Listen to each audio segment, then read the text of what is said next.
All right, let's dive into a book with a title you are not going to forget anytime soon, Skinny Bitch. The full title is actually a no-nonsense, tough love guide for savvy girls who want to stop eating crap and start looking fabulous. And you know what? That title pretty much tells you everything you need to know about its attitude. You know how most diet books are? They kind of tiptoe around the hard truths, right? They give you some soft encouragement and offer solutions that, let's be honest, often don't stick. Well, Skinny Bitch takes a completely different road. It is brash, it's unapologetic, and it is relentless. It's not here to coddle you or pretend that changing your life is some easy walk in the park. Nope. This book is designed to force a head-on confrontation with your habits while exposing the sneaky manipulations of the modern food industry. So the authors, Rory Freedman and Barnouin, aren't just trying to help you lose a couple of pounds. They are aiming for a total, complete overhaul of your mindset. Their tone? It's direct, it's bold, and yeah, sometimes it's pretty harsh. And their mission is simple: to slice right through all the misinformation out there, wake you up, and help you make a lasting change by kicking toxic foods to the curb and abandoning your excuses for good. So let's be really clear here. If you're looking for a gentle diet plan that's filled with positive affirmations, this ain't it. But if you feel like you need a radical, no-holds-barred kick in the pants to change your thinking, this book might just be the exact thing you need to transform your entire relationship with food. Okay, so a huge part of this book is its takedown of the food industry. The authors pull back the curtain on how we're all being misled by clever marketing and ingredients hidden in plain sight. I mean, think about all those labels: low fat, all natural, sugar-free, diet-friendly. They sound good, don't they? But Freedman and Barnouin argue that they often just disguise a cocktail of harmful additives, preservatives, and chemicals. The first big bombshell the book drops is this: processed foods are specifically engineered to get you hooked, not to nourish you. That perfect combo of salt, sugar, and fat is calculated to trigger massive cravings, making it incredibly hard to just stop eating them. Next up, the book takes a really hard look at meat and dairy. And honestly, it paints a pretty grim picture of factory farming, talking about things like hormone injections and arguing there are some major health risks tied to eating animal products.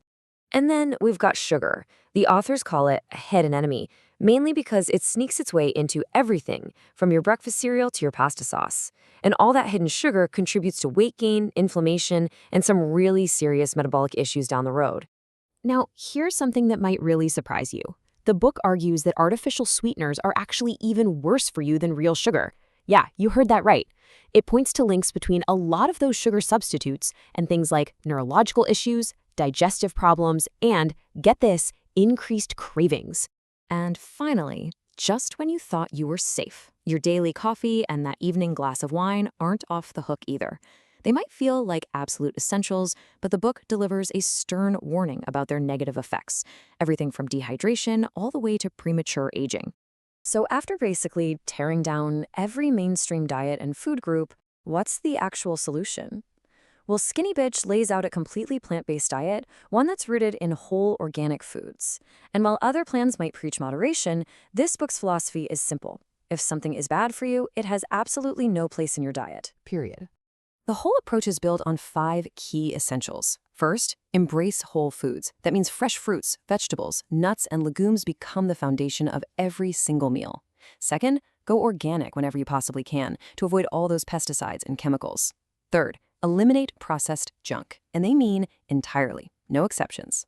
Fourth, stay hydrated. Water is in, sugary drinks and sodas are out. And fifth, the real cornerstone, according to the authors, commit to veganism. And the authors really drive this point home. This lifestyle isn't just about your physical health. It's about taking full, total responsibility for your choices, understanding the ethical and environmental impact of food production, and making decisions that actually align with your long-term well-being. And this brings us to probably the most controversial idea in the whole book. Its complete and total rejection of moderation. We're talking no cheat days, no just one little bite, no everything in balance talk. If a food is harmful, the book stance is that it needs to be eliminated completely. And because of how strict this is, the authors have zero patience for excuses. For instance, you might say, "I'm just too busy to cook healthy meals all the time." And the book's blunt response comes right back at you. Health is supposed to be a priority, not some afterthought you try to squeeze in if and when you have a spare moment. Or what about this classic, but eating healthy is just so expensive. The comeback to that is pretty simple. Any money you think you're saving in the short term on cheap, processed food will likely be dwarfed by massive, costly health problems down the road. And of course, the big one, I just love junk food too much to give it up. The tough love answer is swift. Look, real change requires sacrifice, and that one moment of instant gratification is never, ever worth the long-term damage it causes. Okay, so after hearing all of that, you can see why this approach might feel, well, a little extreme. Its aggressive tone, its unwavering commitment to veganism, and its really sharp critiques can definitely be a lot to take in. But for anyone out there who feels like they need a serious wake-up call, it delivers a really powerful argument for taking complete control of your diet. This all leads us to the big question we have to ask ourselves. Is the skinny bitch approach actually the right one for you? Let's be crystal clear about what this book is not. It is not a book that offers soft encouragement, and it definitely doesn't promise easy, effortless results. It sets a very, very high bar for commitment. In the end, the book leaves you with one final provocative question that you really have to answer for yourself. Are you ready to stop making excuses? If the answer is yes, then maybe, just maybe, skinny bitch is the exact push you need.